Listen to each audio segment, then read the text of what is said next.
안녕하세요. 원더키 작가의 칠ten. 오늘은 포코 X6 프로입니다. 자, 포코 중에서도 가성비가 좋기로 정평이 나 있는데 정발이 됐습니다. 정발이 그냥 애매모호한 가격에 된 것이 아니라 매우 싸게 되었다. 근데 뜯으면서 슬픈 일이 하나 있어요. 더 비싸게 해외 직구한 게 아직 안 왔어. 자, 포코 이렇게 노란색으로 되어 있고요. 색깔이 여러 개가 있어요. 까만색, 회색하고 노란색이 있는데 제가 또 노란색 참을 수가 없어가지고 여기 뭐 빠른 설정 뭐 그런 것들이 있고요. 케이스가 들어가 있습니다. 여기에 간단하게 써있죠. 플래그십 미디어텍 디멘시티 8300 울트라에 크리스탈 레즈 128Hz 플로우 아몰레드, 심지어 이거는 돌비 비전까지 되고 피크 1800니트까지 올라간다. OIS가 들어가 있는 64메가픽셀 트리플 카메라에 67W 고속 충전에 5000mAh 배터리가 들어가 있고 얼마길래 이런 호들갑을 떨고 있느냐. 8기가의 256이 349,000원, 12기가의 512가 399,000원에 판매를 하고 출시 기념으로 5만원 할인에다가 샤오미 버즈4 라이트까지 끼워가지고 줬습니다. 중국폰이 30만원 정도 하면 정상적인 거 아니냐라고 하기에는 이 디멘시티 8300 울트라라는 놈이 말이죠. 벤치마크 성능으로만 보자면 갤럭시 S22 정도, 그거에서 좀 더 꼬우면 뭐냐, 지금 구매할 수 있는 새 폰 중에는 갤럭시 S23 FE가 똑같은 칩셋이 들어가 있으니까 최소한 2배 정도 하는 단말기랑 비슷한 성능을 낸다라는 겁니다. 그러면서 67W 고속 충전을 지원하는 충전기 타입 A이기는 하지만 이 가격에 이런 충전기 넣어준다는 것만으로도 넘어갈 수 있을 것 같고, 이쪽에 타입 A에서 타입 C로 가는 케이블이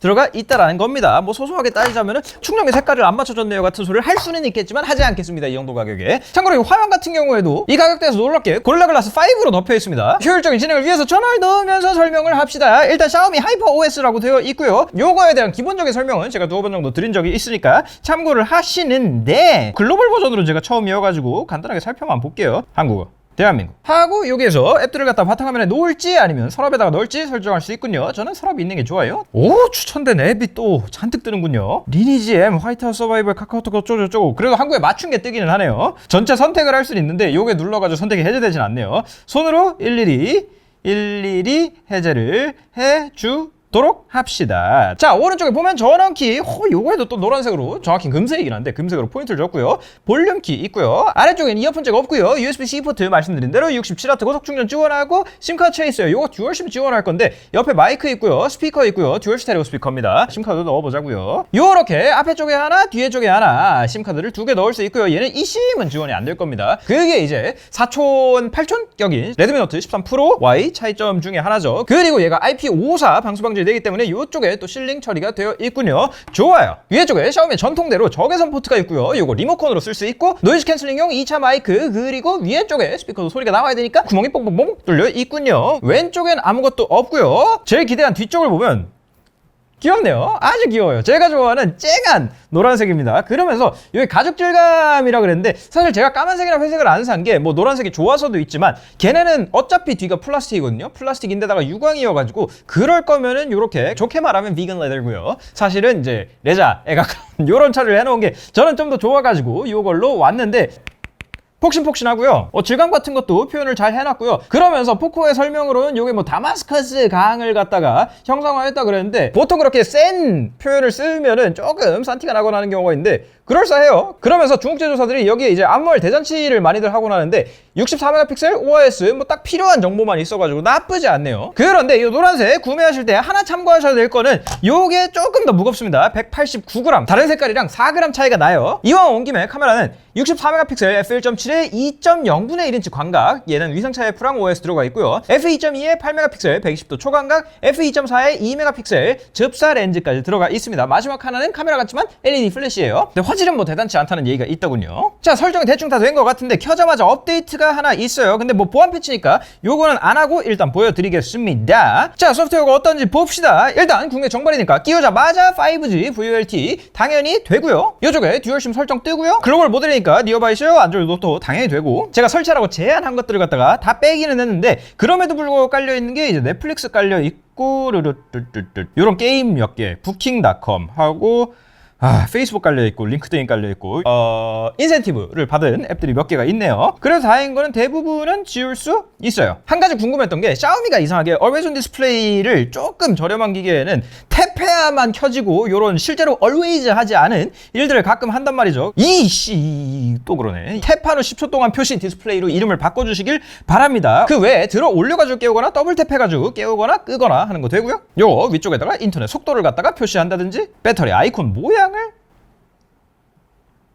바꾼다든지 노치 숨기기를 한다든지 할 수 있고요. 사실 노치는 아니고 펀치홀이긴 한데 요거 아래쪽에 내비게이션 바는 순서 바꿀 수 있고요. 제스처로 만들 수도 있고 이 배색 방안이라는 이름이 정말 마음에 안 들긴 하는데 다른 샤오미 기간의 색을 정확하게 튜닝했다는 원본 색상 프로는 물론이고 비비드 선명 그리고 고급 가면은 색 온도는 물론이고 한층 더 들어가가지고 색 영역, RGB 색조 채도 값, 대비 감마까지 디테일하게 설정할 수 있는 거는 샤오미 계열에서 제가 굉장히 좋아하는 부분 중에 하나입니다. 당연히 화면 재생률은 128Hz까지 자동이나 사용자 지정해가지고 120이나 60 중에 골라놓을 수 있고요. 일단 기본으로 둘게요. 그리고 이런 가성비 기계로 가면은 제일 빼기 쉬운 게 진동 모터 같은 거 저렴한 거 넣어가지고 그냥 웅 하고 우는 거 많은데 요거는 엑스축 리니어 모터 꽤 괜찮은 걸 넣어놨어요. 그리고 여기 사운드 효과에 기본 샤오미 사운드는 물론이고 돌비 애트모스 적용할 수 있고요. 그래픽 이퀄라이저 커스텀으로 지정할 수 있고 요즘은 몰입형 사운드까지 돌비에 들어가 있고 샤오미 기기에서 많이들 좋아하시는 거 듀얼앱 앱 복제해서 사용하는 거 됩니다. 그리고 배터리 일정 수준까지만 충전하고 쓰기 직전에 100% 채우는 그 배터리 보호 모드는 들어가 있는데 80%까지만 충전한다든지 하는 거는 없네요. 참고로 유독 안드로이드 계열에서 짠 건데 무선 충전도 들어가 있지는 않습니다. 그 외에 제가 샤오미 계열에서 좋아하는 거 이 제스처 커스터마이징 가능한 것들 다 들어가 있고요. 예를 들어서 새 손가락을 요렇게 해가지고 캡처를 하든지 근데 알림음은 좀 어떻게 해줬으면 좋겠는데 전원 버튼을 2번 눌러가지고 플래시를 켜는 것 같은 바로가기도 있죠. 그리고 최근부터 넣기 시작한 게 이 심박수 측정이라는 게 있어요. 예전에도 이런 광학식 센서가 있으면은 가끔씩 넣던 것들인데 화면 내장 광학식 주밀 센서가 있잖아요. 그래가지고 요렇게 여기다가 손가락을 두면 심박수를 측정해주는 기능이 있습니다. 뭐 샤오미 앱이랑 연동이 된다든지 하는 건 아니에요. 진짜 그냥 측정만 된다. 약간 기능 데모 같은 느낌이긴 한데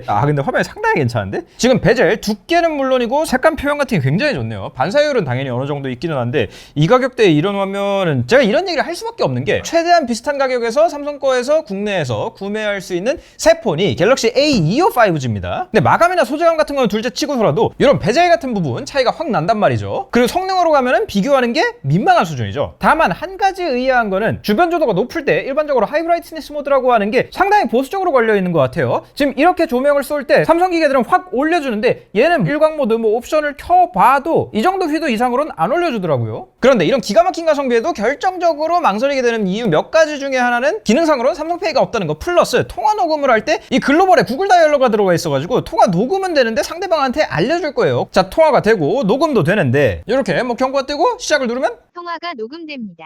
통화가 녹음된다고 하죠. 그리고 녹음을 중지할 땐 통화 녹음이 종료되었습니다. 종료를 안 시키고 그냥 끊으면은 안 나가긴 하는데 없애는 방법이 없는 건 아닌데 공식적으로는 이런 게 있다. 그렇다면 나머지 기능은 어떤가 봅시다. 자, 일단 카메라 이렇게 생겼어요. 상당히 괜찮아 보이는데? 광각 요정 야 근데 셔터음은 좀 광각 이 정도고요. 근데 초광각이 화소수가 모든 걸 정하는 건 아닌데 화소수가 낮으면 센서가 지나치게 작아지는 감이 없지 않아 있는데 초광각이 나쁘지 않아 보이네요. 그리고 64메가픽셀짜리이기 때문에 이렇게 2배 줌을해도 픽셀 비닝을 풀어가지고 꽤 괜찮은 사진이 나옵니다. 옵션이 뭐가 있는지 보면은 접사를 여기다 숨겨놨군요. 2메가라서 그냥 찍히긴 한다. 이게 접사에 AF라도 넣어놓으면은 그나마 괜찮은 애들이 있는데 얘는 그런 거 없죠. 고정 초점이에요. 그 외에 여기 AI 카메라라고 있는데 그냥 씬 인식을 자동으로 해가지고 색을 입혀주는 건데 이게 샤오미가 특히 녹색 계열을 좀 과하게 가져가는 게 있어요. AI 카메라 켰을 때 요 정도고 껐을 때 요 정도여가지고 저는 샤오미 기계에서는 요거를 키는 거를 아주 좋아하지는 않아요. 동영상 가서 보면은 4K에 30까지 촬영이 되고요. FHD까지 내리면 60까지 촬영이 됩니다. 알고 계시면 되겠고 문서 스캔 모드 있고 사진, 인물 있고요. 야간이 광각, 초광각 2배 다 되고요. 훌륭해요. 더보기 가서 보면 쇼필름, 파노라마, 타임랩스 64메가픽셀, 슬로우 모션, 긴 노출이 있어요. 근데 샤오미 기계 중에서 앞뒤 카메라 동시에 써가지고 듀얼 촬영되는 거가 제가 좋아하는데 얘가 그게 없네요. 대신에 프로는 삼성 기계처럼 뭐 빼놓은 거 없이 광각과 초광각 전부 다 제어를 할 수 있다. 근데 그게 있구나. 아주 고급 부가 기능들 뭐 폰 여러 개를 연결해가지고 뷰파인더로 쓴다든지 그런 멀티캠처럼 할 수 있는 거는 없어요. 근데 텔레프롬 부터 기능이 있어요. 여기다가 띄울 수가 있어. 여기다가 스크립트를 스크립트를 어떻게 넣어 그러면 DOCX 및 TXT 파일을 가져올 수 있어. 귀엽네요. 일반적으로는 전면에서 이렇게 셀카를 찍으면서 이걸 읽으면서 이렇게 쭉 스크롤이 되니까 브이로그 같은 거 찍을 때 까먹지 않도록 이런 거 띄우는 거 텍스트 크기 키울 수 있고 스크롤링 속도를 갖다 더 빠르고 느리게. 아이디어 괜찮네요. 오케이. 자, 그렇다면 상대적으로 저렴한 기계에서 제일 실망하기 쉬운 스피커를 한번 봅시다. 오케이. 소리가 나쁘지 않아요. 나쁘지 않은데 기본 스피커 상태에서 음악을 들을 때는 제 경우에는 이머시브 사운드는 효과가 확실하긴 한데 좀 과한 게 있어서 요거는 끄고 샤오미 사운드보다는 돌비 애트모스를 켜놓는 게 스피커 상태에서는 저는 제일 낫게 들리네요. 소리 자체는 음량이 좀 작은 편이고 저음이 부족하기는 한데 가격을 생각했을 때 이거보다 더 바라긴 쉽지 않을 것 같아요. 자, 그런데 이 폰에서 제일 중요한 건 역시 가격 대비 성능 아니겠습니까? 그래서 벤치마크를 요목조목 돌려왔는데 일단 그나마 비슷한 가격의 갤럭시 A25 5G와 비교하면은 긱벤치 기준으로 CPU 싱글코어는 물론이고 멀티코어 비교조차 안 되고요. GPU는 차이가 더 벌어집니다. 오픈실 큰 폭으로 차이나고 벌컨 훨씬 잘 나오죠. 보다 최신 게임에 가까운 3D마크 와일드라이프 익스트림 스트레스 테스트 같은 경우에도 마찬가지로 점수만 보자면 적게는 3배에서 심할 때는 5배 가까이 차이가 납니다. 한마디로 압도적이죠. 자, 그럼 비슷한 성능끼리 비교가 좀 더 쉽게 스냅드래곤 8 1세대 들어간 미국판 갤럭시 S23 FE와 비교를 하면 참고로 국내판에는 엑시노스 2200이 들어가 있으니까 차이가 나기는 하는데 뭐 대충 감을 잡으시는 데는 큰 문제가 없을 겁니다. 긱벤치 기준으로 CPU 싱글코어는 좀 덜 나오는데 멀티코어는 오히려 잘 나오고요. GPU로 가면 10% 정도 덜 나옵니다. 다만 이 스냅 8 1세대가 이상할 정도로 벌컨이 잘 나오는, 반대로 얘기하면 오픈CL이 덜 나오는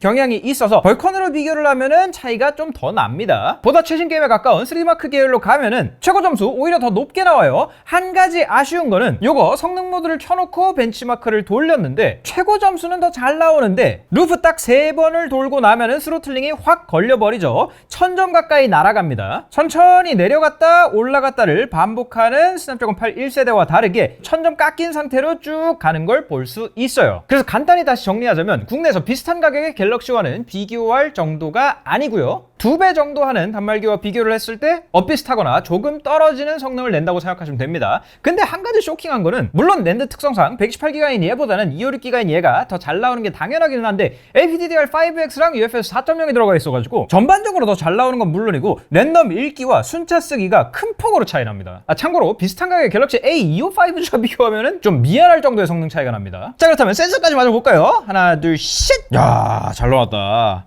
잘 나왔네. 넣어야 되는 거 다 들어가 있네요. 행사가를 하면 29만원에 이어폰 한 2만원 치고 27만원 정도에 이거를 푼 건데 진짜 미친 것 같은데? 완벽하진 않아요. 카메라에 이것저것 빠진 것도 없지는 않고 사진이 아주 잘 나오지는 않고 지금은 거의 해결된 것 같기는 한데 뭐 콜드람 얘기가 나오는 경우도 있더라고요. 그런데 이 가격에 다시 말씀드린 것처럼 이 성능을 내려면 지금 우리나라에서는 S23FE가 제일 가까운 것 같은데 아무리 요즘 싸게 나온 딜로 해도 어쨌건 60 가까이 하던 것 같아요. 지금 당장 아무 조사 없이 살 수 있는 기준으로는 69만 4천원이에요. 조금 과장 더 보태면은 3분의 1 가격의 S23FE 성능을 가질 수 있는 거고 다르게 말하면은 화면, 스피커, 카메라 뭐 모든 측면에서 비교하기조차 민망한 A25보다 싼 거예요. 그 5만원 할인을 안 받아도. 근데 사실 X6 프로가 뭐 어제 오늘 나온 게 아니니까 이 정도 가성비 자체는 놀랍지 않은데 이게 2년 워런티까지 껴가지고 정발이 됐다라는 거가 이번에 쇼크겠죠. 예전에 2018년이었나요? 19년이었나요? 포코 F1 후에는 우리에게 이런 쇼크를 준 적이 없는 것 같은데 이거 상당히 강적입니다. 가성비가 좋아서 내가 쓰는 폰이에요. 혹시라도 뭐 부모님 폰을 이걸로 바꿔드린다 같은 경우에는 뭐 다른 걸 떠나서 적응하기가 힘들 가능성이 높기 때문에 추천하지는 않는데 가성비 측면에서 워낙 어마어마하고 이 정도 가격에 이 정도 성능이면 괜찮네로 시작해가지고 이제 본격적인 공략을 우리나라에서 하면은 요거보다 위에 급도 나오고 팔리고 하는 순환이 될 가능성이 높기 때문에 요거는 굉장히 관심 있고 쇼킹하게 바라볼 수밖에 없네요. 사람에 따라서 메인으로는 모르겠지만 서브로는 뭐 가성비가 미쳐 날뛰는 포코 X6 프로였고요. 혹시 궁금한 점 있으시면 댓글 남겨주시고 저희 인스타그램, 페이스북, 네이버 TV, 언더캐시하면서 만나는 거 잊지 마세요. 다음 시간에 또 뵐게요.